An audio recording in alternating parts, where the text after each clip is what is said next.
Welcome to sports update. మీ అందరికీ ఒక ఫన్నీ ఫ్యాక్ట్. ఒలింపిక్స్ 2024 ఫ్రాన్స్ రాజధాని ప్యారిస్లో జరుగుతున్న సంగతి అందరికీ తెలిసిందే. ఈసారి ఒలింపిక్స్లో 10,500 మందికి పైగా అథ్లెట్లు పాల్గొంటున్నారు. ఈ అథ్లెట్లు తమ దేశం కోసం పథకాలు సాధించడంపై దృష్టి పెడుతున్నారు. ఇదిలా ఉంటే పథకం గెలిచిన తర్వాత ఓ దేశానికి చెందిన ఓ క్రీడాకారుడు తన సంతోషం కొద్ది క్షణాల్లోనే బాధను మిగిల్చుకున్నాడు. ఈ అథ్లెట్ మోల్డోవాకు చెందిన ఆదిల్ ఉస్మానోవ్. అతను తన జూడో కెరీర్లో అత్యంత కీలకమైన విజయాన్ని సెలబ్రేట్ చేసుకుంటున్న సమయంలో ఊహించిన సంఘటన చోటు చేసుకుంది.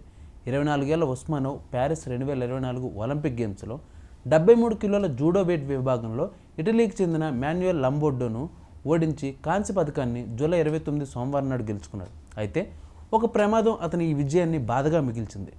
మ్యాచ్ స్కోర్ ప్రకటించిన కొద్ది సెకండ్ల తర్వాత ఉస్మానోవ్ గెలుపొందడంతో సెలబ్రేట్ చేసుకోవడానికి చేతులు పైకెత్తాడు. అంతే, కుడి భుజం పట్టేసింది.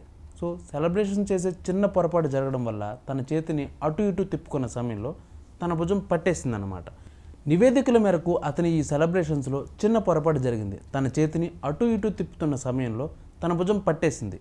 దీనితో చాలా బాధకు గురయ్యాడు. వెంటనే నిపుణులు అతన్ని చికిత్సా గదిలోకి తీసుకెళ్లారు.